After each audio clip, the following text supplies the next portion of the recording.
The 17 News at Sunrise podcast is brought to you by Clinica Sierra Vista. Welcome back to the 17 News at Sunrise podcast, where we share your news on your schedule. Working in the spirit of the Golden Empire, this is 17 News at Sunrise. And good morning, Kern County. It is 5 a.m. on this Friday. Across Ukraine this morning, many are still without power, and officials in the capital city of Kiev say 70% of residents have no electricity. The country was pounded Wednesday by Russian airstrikes that targeted energy facilities. Ellison Barber reports from Kharkiv. When Russian forces fired a barrage of missiles at Ukraine, the impact was instantaneous. Fear and then darkness. Russia's Ministry of Defense claims Wednesday's attack targeted the military control system of Ukraine and energy facilities related to it. The people now combing through the rubble, waiting to collect water and looking for warmth, are civilians in survival mode. We don't have cell phone coverage, we don't have internet. We have a truck with humanitarian aid coming to Kharkiv. We can't get in touch with people in the warehouse. This is a frantic effort to turn the basement of a church into a warming center. Ultimately, all of this, it won't be necessarily warm, but the goal is that it will be bearable. Right now, this stove, it is the only source of warmth in this basement. Strength and help are enough to get through these moments, Ahana tells us. Survive and then remember it, like a bad dream. Out of the darkness and bitter cold, Ukrainians like Ahana are coming together and finding strength. There is more heartfulness, she says. We all get together, eat, cook on a fire, look at the Ukrainian night at the starry sky, and I think that this makes us stronger. Ellison Barber, NBC News, Kharkiv, Ukraine. And in our 17 follow-up file this morning, Delano Police Chief Tyson Davis tells 17 News officers have arrested a man they believe is responsible for multiple hate crimes against a local church. 33-year-old Kyle Lewis Sison of Delano was taken into custody Wednesday. Sison allegedly spray-painted derogatory and racist remarks on the New Allen Chapel AME Church on at least 3 separate occasions. The first incident happened in July. Sison will be booked into the downtown Bakersfield jail on hate crime and vandalism charges. 13 elementary and middle school students from Lamont have qualified to compete in a prestigious cross-country meet in Tennessee, but they need your help to get there next week. 17's Karen has the story. Running means a lot to me. I loved running since I was little. I never gave up the running opportunity. I just kept on going forward, and now I'm here. Rodrigo Guerra and 12 other students from the Lamont School District are traveling to Tennessee next week to compete at the Amateur Athletic Union National Cross Country Championships in Knoxville.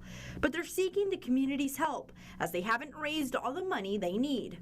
They are all required to meet a $475 monetary requirement, and most of our students are not able to give those $475. So those $475, the $6,000 in total, it is going to go towards their flight, their hotel stay. Eileen Hernandez says being a cross-country runner has opened many doors for her. I never gotten this opportunity to be on an airplane or go running a far distance, but I feel very great about myself because it's my passion, and it's I've been running ever since I was in first grade. Meanwhile, the team's cross-country coach Maria Gonzalez says nationals is more than just a race. Cross country is all about a growth mindset and really being able to work past that pain, and I think it really teaches them life lessons. So I do think that this is an opportunity that they have, and if we're able to make this possible for them, it'll just allow them to go to different places. For Guerra, bringing back a trophy means not only a victory for the team, but also a victory for Lamont. It feels great to represent Lamont. If we accomplish doing it, then everyone's gonna know me and they're gonna say, oh, that's the kid that won. And I'll be, yeah, that's me. 1, 2, 3, Lamont!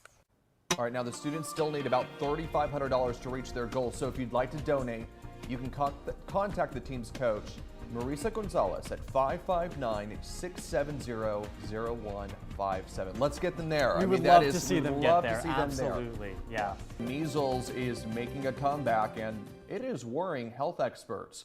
The World Health Organization and the CDC say measles is an imminent threat in every region of the world. There were about 9 million cases, resulting in 128,000 deaths globally last year. Much of that can be traced back to a major drop-off in measles immunizations, weak disease surveillance, and delayed response plans during the coronavirus pandemic.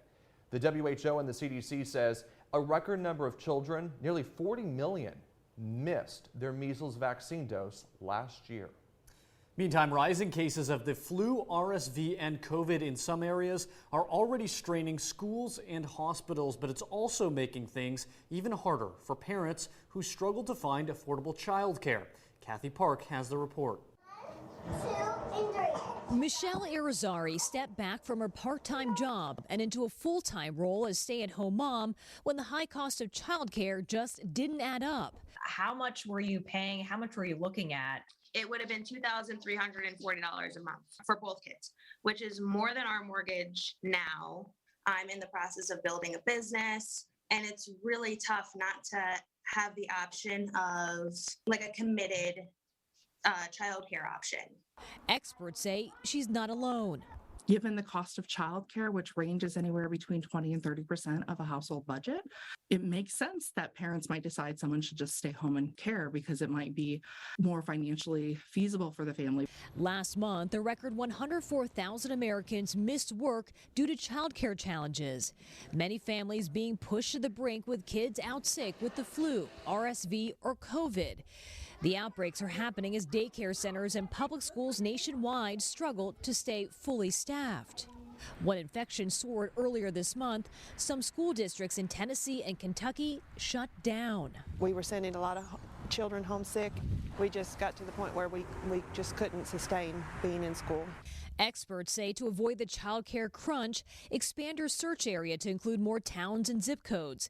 Consider getting on a wait list because openings can come up unexpectedly. And ask your network of friends, neighbors, and coworkers for suggestions. Across the country, a balancing act for parents caught between finding care and high costs. Kathy Park, NBC News.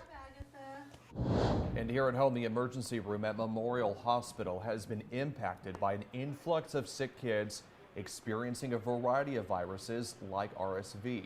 Catherine Harker, the director of pediatric services at Memorial, says they're seeing about 150 kids every day. She says that while RSV symptoms are usually mild in older kids and adults, younger kids are more susceptible to more severe cases.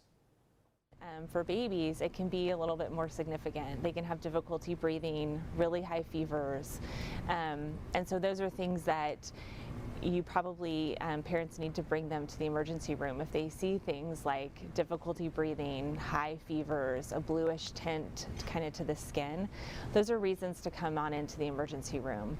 If your child's just experiencing a runny nose or a cough, a low-grade fever, those are things that probably a pediatrician or urgent care can handle, and should parents are welcome to take their children there.